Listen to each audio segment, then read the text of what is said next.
여호와를 자기 하나님으로 삼은 나라 곧 하나님의 기업으로 선택된 백성은 복이 있도다. 여호와께서 하늘에서 굽어보사 모든 인생을 살피시며 곧 그가 거하시는 곳에서 세상의 모든 거민들을 굽어 살피시는도다. 오늘도 이 백성들이 이 신실하신 하나님을 경외할 수 있도록, 하나님의 베푸신 은혜를 찬송할 수 있도록 주의 전으로 인도하시고 이 새벽 예배를 주 앞에 드릴 수 있게 하심을 감사를 드립니다. 제2의 전심이 온전히 주를 향하게 하시고 하나님의 행하신 일들을 찬양하며 또 앞으로 이끄실 모든 일들을 감사하는 이 복된 아침이 되게 하옵소서. 예수님 이름으로 기도하옵나이다. 아멘. 한국은 오늘이 추석입니다. 그래서 이제 가족들이 모이고 할 텐데 이 코로나 때문에 다 모이진 못하겠죠. 그럼에도 우리가 이민 생활을 하면서 고국에 있는 이제 연로하신 부모님이나 또 친족들, 형제 자매들을 생각 안 할 수가 없죠. 우리 함께 그들이 어떤 상황에서든 하나님 경외하고 모이면 함께 예배할 수 있도록 기도하겠습니다. 아직 구원받지 못한 심령들이 있을 텐데 오늘은 특별히 그런 심령들을 주 앞에 올려드리며 하나님이 베푸신 은혜들을 헤아리고 영원한 본향 천국에 가서 영원히 함께 누릴 수 있는 그 은혜를 사모하며 하나님께서 은혜를 베풀어 달라고 그들을 긍휼히 여기시고 하나님 중심의 삶을 끝까지 달려갈 수 있게 해달라고 우리 합심으로 간절히 주님 앞에 기도 올리겠습니다.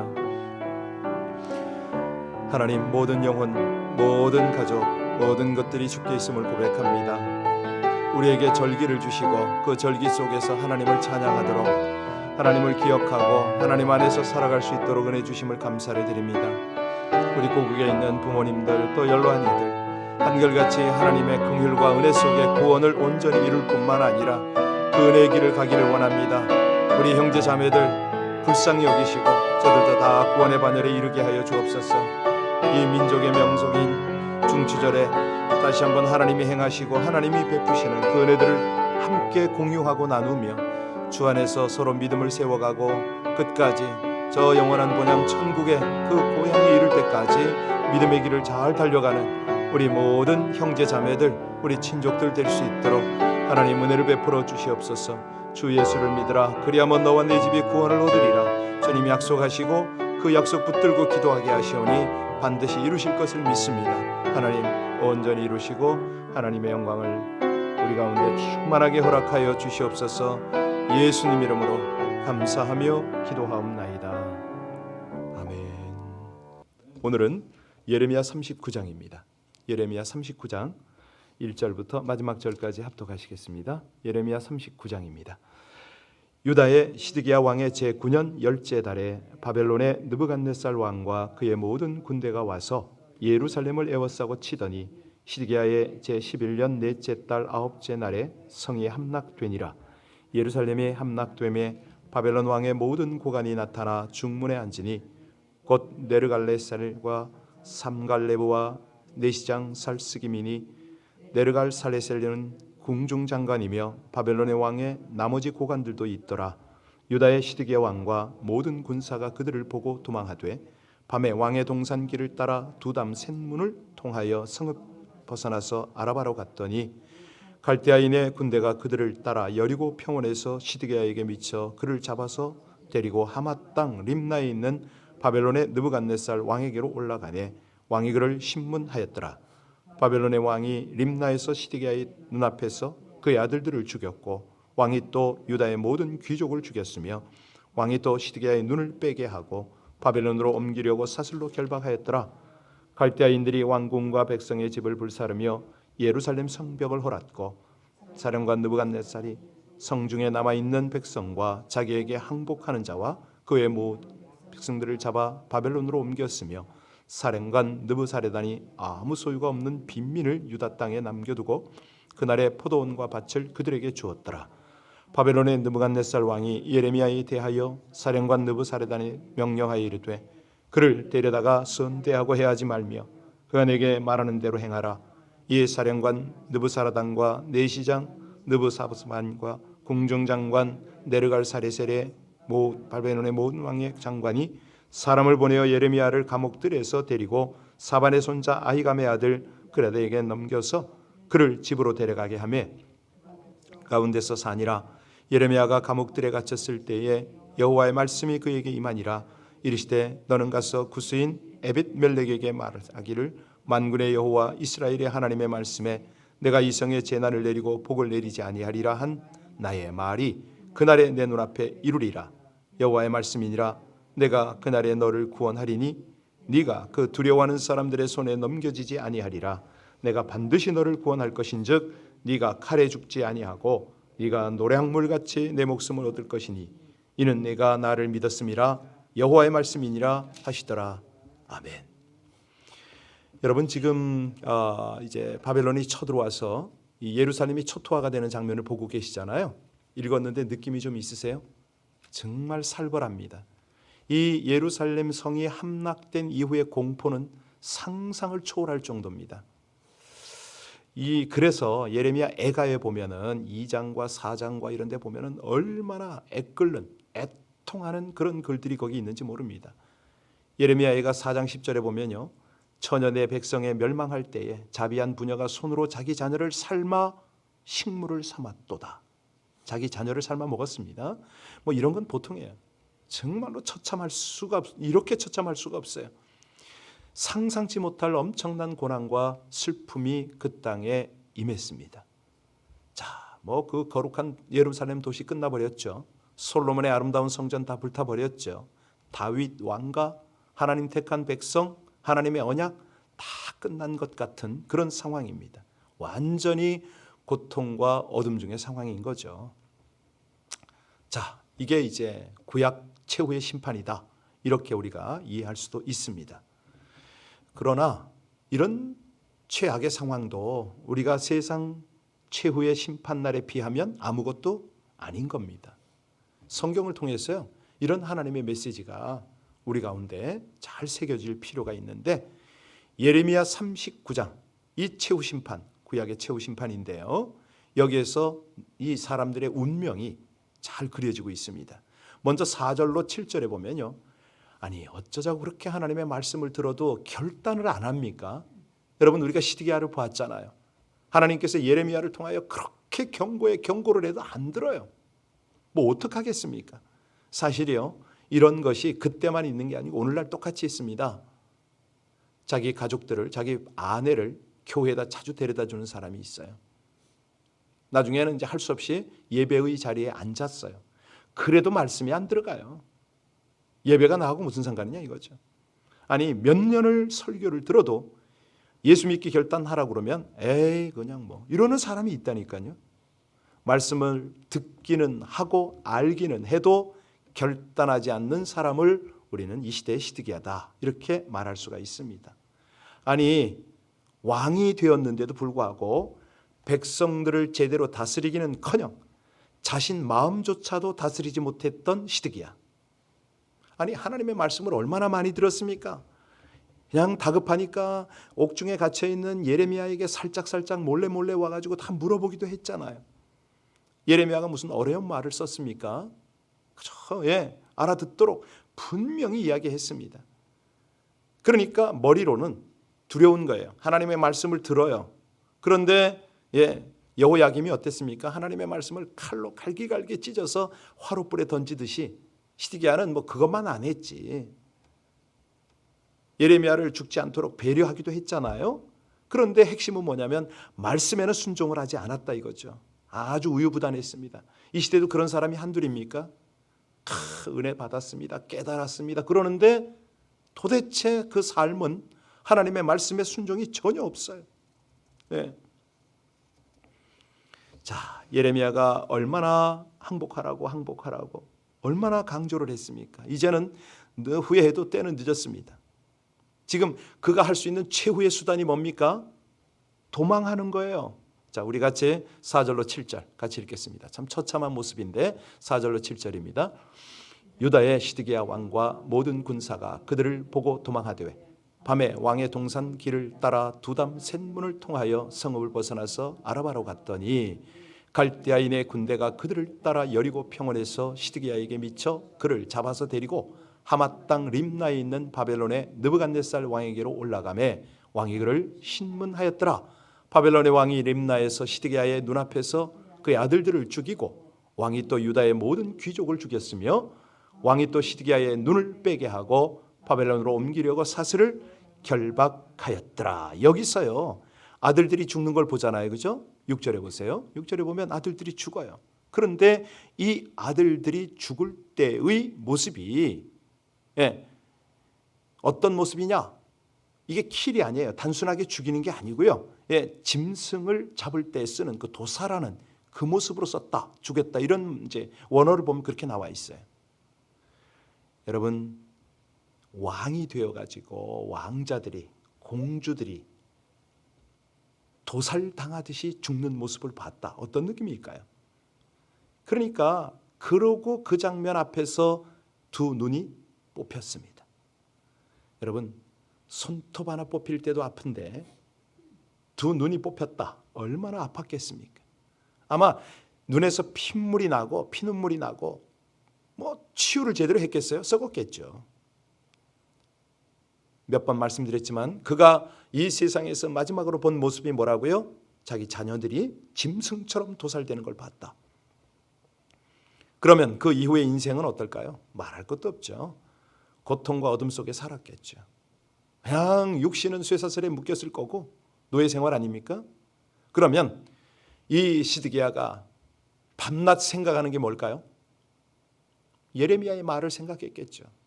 내가 그때 말을 들을 걸. 그때 하나님의 경고를 들을 걸. 왜 하나님의 종의 권면을 듣지 아니하였던가? 이제는 늦었도다. 후회했겠죠. 여러분, 이런 사람이 한둘이 아닙니다. 전 최근에도 봤어요. 최근에도 한 며칠 전에도. 정말로 이걸 제가 아껴뒀다가 좀 나중에 말씀드리겠습니다. 네. 내일은 영원한 우리에게 영원한 내일이에요. 내일 되면 또 내일이잖아요. 그렇죠? 우리가 오늘이 중요합니다. 오늘 말씀을 들었으면 하나님 아멘입니다. 순종하고 그 길을 따라가는 게 얼마나 중요하죠. 우리에게는 시드기야의 운명보다도 정말 어마어마하게 더 무서운 심판이 달려오고 있어요. 지금 이 명절이 되면 덜 안타깝고 아쉬운 게 그거거든요. 예수 믿으라고 그렇게 기도를 해도, 예수 믿으면 바르게 좀 믿으라고 그렇게 권면을 해도 말 안 듣는 사람들, 하나님의 심판 분명히 있다고 얘기를 해도 이거 듣지 않는 사람들 너무 많아요. 자, 두 번째 부류를 볼까요? 8절로 10절을 보면 하나님이 뭐라고 해도 나와 상관없다, 이런 부류가 거기 나오네요.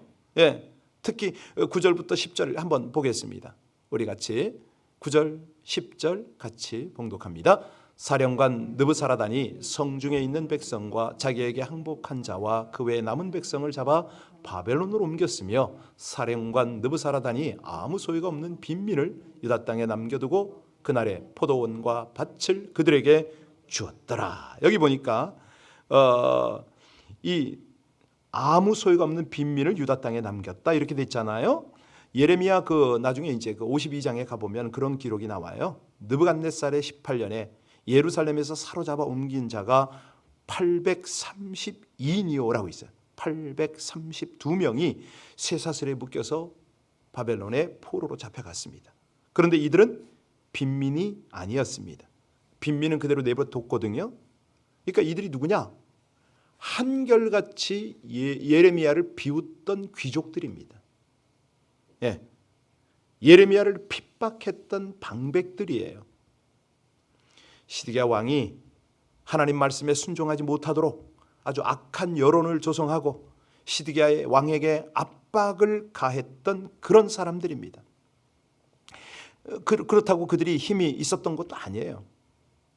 그냥 스스로의 힘으로 문제를 해결해 보겠다고 하지만 힘도 없고 알지도 못하던 그런 사람입니다. 그런 사람들이 예레미야가 증거하는 하나님의 말씀을 얼마나 무시했습니까? 어제 우리가 나눴지만 이거는 하나님을 아주 능멸한 거죠. 예레미야가 늘 강조했던 말이 바벨론에게 항복하라고, 심판이 다가온다고. 아무리 외쳐도 완전히 무관심해요. 그런데 그들은 예레미야가 예언했던 모든 말씀이 1.1획도 빠짐없이 실현되는 것을 두 눈으로 똑똑히 보게 된 거죠. 이거 어떡할 겁니까? 사실 21세기를 사는 사람들, 이 코로나 팬데믹을 경험하면서도요, 대부분의 사람들이 하나님의 말씀에 무관심합니다. 네, 좀 말씀 좀 읽어라. 시간 없어 못 읽는다는 거죠. 하나님 앞에 나와서 예수 믿으라. 관심 없다고 그럽니다. 하나님께 예배 드리라. 시간 없다고 그래요. 하나님을 위해서 헌금을 좀 드려봐라. 선교도 좀 하자. 돈 없다고 그럽니다. 하나님의 말씀을 심각하게 생각하지 않아요. 예, 그냥 노는 거예요. 피상적이고 공허한 사람들. 영원한 죽음 위의 세계가 내가 저지른 죄와 또 내가 받을 심판과 구원, 뭐 여기에 대해서 별로 큰 심각성이 없는 거죠. 예수님의 재림 그때 가봐야 안 되는 거예요. 전혀 예, 문제가 되지 않는 거죠. 그러니까 목사들이, 전도자들이 이런 이야기를 전하면 당신은 목사니까 그러지 않겠느냐, 이 심각함이 없어요. 자, 이런 사람들이 어떻게 운명에 처한다고요? 오늘 보니까 유다 사람처럼 비참한 운명을 맞이하게 될 것이다. 하나님의 말씀은요, 1.1획 빠짐없이 그대로 실현이 되는 걸 우리가 지금 보고 있습니다. 그날에 불구덩이에 던져져서 소금치듯 그렇게 고통을 당할 겁니다. 그때야 비로소 시드기야처럼, 이 고관들처럼 고백하겠죠. 그때 내가 왜 말씀에 무관심했던가? 그때 내가 말씀과 경고에 조금 더 귀를 기울이고 그대로 살아보려고 애를 써볼 걸. 그러지 않겠어요? 자, 이제 11절로 14절을 보면요, 예, 여기 보면은 참 귀한 사람들이 나오기 시작합니다. 말씀을 흔들리지 않고 믿는 사람들이 여기 나오잖아요. 11절부터 14절을 볼 텐데 먼저 11절로 12절을 보겠습니다. 같이 봅니다. 바벨론의 느부갓네살 왕이 예레미야에 대하여 사령관 느부사라단에게 명령하여 이르되 그들을 데려다가 선대하고 해하지 말며 그가 내게 말하는 대로 행하라. 예레미야가 나왔습니다. 그렇죠? 예, 평생 하나님의 말씀에 순종한 예레미야. 놀라운 일은요, 그 심판의 날에 느부갓네살 왕이 예루살렘의 이름과 그가 한 일을 정확하게 알고 있었다는 겁니다. 정보 수집이죠. 예, 이 바벨론의 그 어떤 정보력이 얼마나 정확한지를 우리가 알 수가 있습니다. 느부갓네살 왕에게, 예레미야라는 선지자에게, 왕에게 항복하라고 합니다. 그런데 시드기야가 이 말을 듣고 있지 않습니다 하고 정확하게 정보가 간 거죠. 그래서 느부갓네살 왕이 여기 자기 사령관 느부사라단에게 그렇게 친히 명령을 한 겁니다. 그를 해하지 말라고. 얼마나 놀라운 일입니까? 대제국의 황제가 지목을 해서 그를 데려다가 선대하라. 예, 어떤 선대를 받았는지 우리 모르죠. 여러분, 예레미야가 그때까지 어디 있었습니까? 감옥에 있었어요. 감옥에. 이런 겁니다. 하나님의 일이라는 거는. 감옥에서. 아니, 예레미야는 40년 동안 정말 인기 없는 메시지를 증거해야 됐거든요. 외롭게 그 길을 가야 됩니다. 어렵게 갔습니다. 그런데 그는 조금도 흔들리질 않았어요. 결과가 뭐죠? 악하고 멸시받고 조롱받던 그가 이제는 안전한 보호 가운데 살게 되었다. 그런데 왕은 어찌 됐습니까? 포로에다가 완전 노예가 됐잖아요. 강한 자는 약해지고 부자는 거지가 됐어요. 그런데 이렇게 고통과 어둠 속에 있던 예레미야는 어떻게 됐다? 예, 안전하고 높여져서 영예로운 사람이 된 겁니다. 그러니까 하나님이 하시는 일이 이런 거예요. 역전의 하나님입니다. 믿음 없는 사람들이 뭐 일시적으로 돈을 좀 모았다? 높아졌다? 다 소용없는 겁니다. 하루아침에 꼬꾸라지고요. 예, 하나님의 사람들, 믿음의 사람들만 남습니다. 그들만 올라갑니다. 우리에게 하나님이 원하십니다. 그 믿음을 너희가 가지느냐? 요동치 않는 믿음을 가지겠느냐? 무시와 조롱을 받아도 하나님의 말씀이 참 진리라고, 이것이야말로 생명이라고 너희들이 자신 있게 이야기하겠느냐? 하나님 그거를 기대하시죠.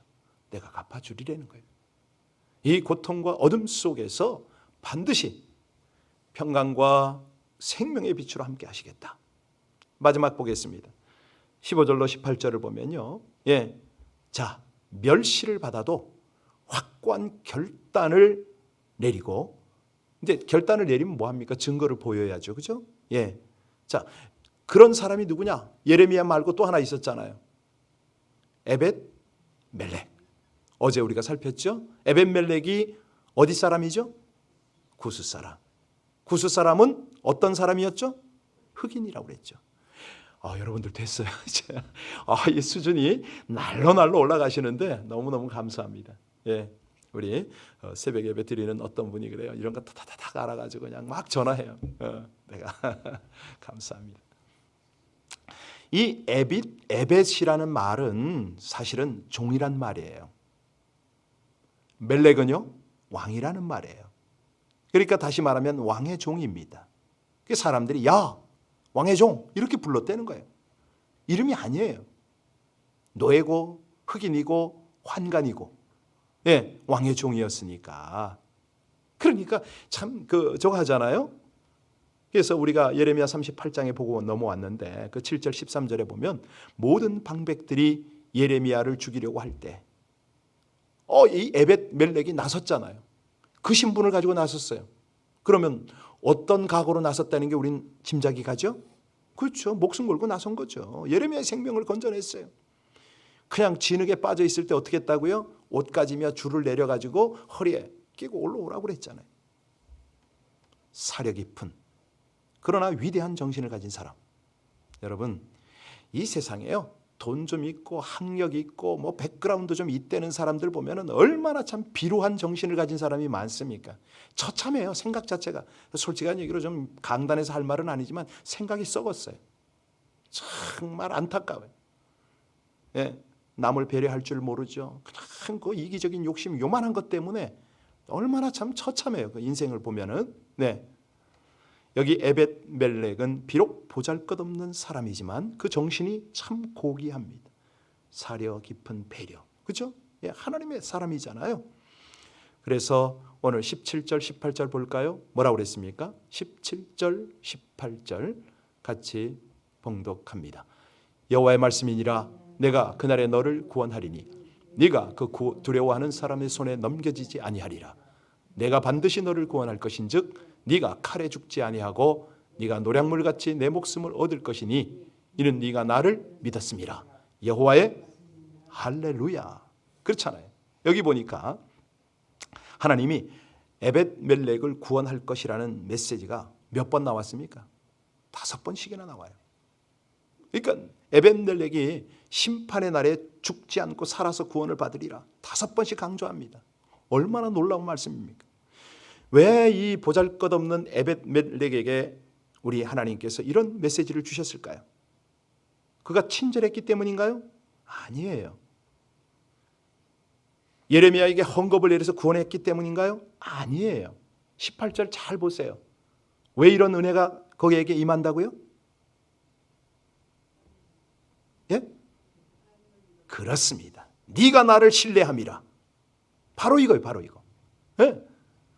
우리 하나님 얼마나 멋지세요. 네가 큰 공로가 있어서 아니에요. 네가 나를 믿었기 때문이다. 바로 이겁니다. 믿음이란 선행이 포함되는 겁니다. 선행은 사실은 잘한 거죠. 칭찬받을 만한 일인데 그 선행이 어디에 포함이 됐다? 믿음에. 믿음이 있어서 그걸 했다는 겁니다. 하나님은 믿음을 보십니다. 근데 그 믿음이 어떻게 나타난다? 행함으로 나타난다는 거죠. 기가 막힌 하나님의 시선 아닙니까? 평범한 사람이라도 예수 그리스도가 내 죄를 위해 죽으시고 나를 의롭게 하기 위해서 부활하셨다. 이거를 믿으면 심판날에 우리를 건져주시죠. 그 예수를 그대로 믿으면 우리의 삶의 모습이 나타나게 돼 있습니다. 남을 배려할 줄 알고요. 예, 내가 양보가 되고요. 겸손하고 성실하게 됩니다. 정말 이 은혜, 이 하나님의 역사가 우리 삶에 깊이 나타나시기를 주의 이름으로 축원합니다. 기도하시겠습니다. 고통과 어둠에 포로되어 살아가는 인생들과 함께 하시며 구원과 평강의 회복 베푸시기를 기뻐하시는 하나님을 찬양합니다. 복음의 말씀을 주시어 그 말씀을 믿어 순종할 때에 의롭게 여기어 구원하시고 영원한 생명과 복을 누리게 하심을 감사합니다. 오직 믿음으로 희생과 고난도 감내하며 구원과 은혜의 열매를 맺으며 살게 하여 주시옵소서. 고통과 어둠 중일수록 복음에 합당한 삶을 사는데 생명까지 내어놓게 하여 주시옵소서. 의로우신 하나님의 판단과 도움을 믿고 언제 어디서든 의를 행하며 살게 하여 주옵소서. 마침내 존귀하게 하시려는 말씀으로 인도하시는 주님의 은혜와 능력을 따라 회복과 영광을 누리며 승리를 선포하게 하여 주시옵소서. 예수님 이름으로 기도하옵나이다. 아멘. 본당에 계신 분 강단이 조금 바뀐 거 느끼시나요? 예, 우리 온라인에 계신 분들은 좀 느낄 것 같은데 어제 김기현 목사님하고 열심히 조명을 좀 만졌습니다. 좀 얼굴이 좀 제가 조금 밝아졌나요? 화면이? 네, 조금 더 열심히 한번 해보겠습니다. 이것저것 챙겨가지고 우리 화면으로 볼 때 더 은혜가 되도록 최선을 다해 보겠습니다. 계속 기도해 주시고요. 지금은 추석입니다. 보니까 카톡에 웬 카드가 그렇게 많이 오가는지 중추절 추석입니다. 다 이렇게 되는데 우리는 이 추석 명절에 정말 믿음의 기도로 하나님을 감동시키는 그런 우리 성도님들 되셨으면 참 좋겠습니다. 어떤 풍파가 쉬지 않고 불어도 우리 주님 우리를 보호하시니 믿음으로 날마다 하나님 보시기에 믿음의 걸음을 걷는 우리가 되었으면 참 좋겠습니다. 여러분 우리 가족이잖아요, 그죠? 아침에 그냥 이렇게 바쁘신 일이 없으면 우리 같이 식사, 예? 야채 주스 하거든요. 같이 교제도 하고 이랬으면 좋겠습니다. 자주 못 하시더라도 뭐 일주일에 한두 번 하세요. 네, 우리 함께 기도하고 서로 위해서 중보하는 아름답고 은혜로운 이 새벽이 될 수 있도록 하나님 고맙습니다. 우리가 하늘나라 가면 정말 주님 앞에서 우리 모두가 정말 이 땅에서 최선의 믿음 생활했다고 그렇게 확인하겠지만 이 땅에서 서로 믿음을 격려하며 흔들리지 않고 우상에게 절하지 않고 우리 하나님 바라볼 때 마지막 심판날을 살아가는 견고한 믿음으로 살아드리게 해달라고 우리 합심으로 함께 간절히 기도하겠습니다. 존귀하신 아버지 하나님, 하나님의 은혜, 하나님의 인도를 감사를 드립니다.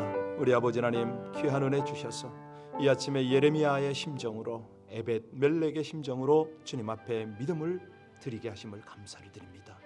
아버지 하나님, 저희들의 기도가 믿음의 기도가 되게 하시고 저희들의 삶이 믿음의 삶이 되게 하여 주옵소서. 할렐루야. 진실하시고 감사하신 우리 아버지 하나님, 하나님의 은혜로 저희들 살아가고 있습니다. 할렐루야. 아버지 하나님의 귀한 인도, 하나님의 역사, 존귀하신 아버지 하나님, 우리의 기도가 하나님 보시기에 가장 아름답고 복된 기도가 되게 하여 주시옵소서. 할렐루야. 은혜의 은혜를 더하여 주시고 하나님의 신실하신 인도를 나타내시기를 간절히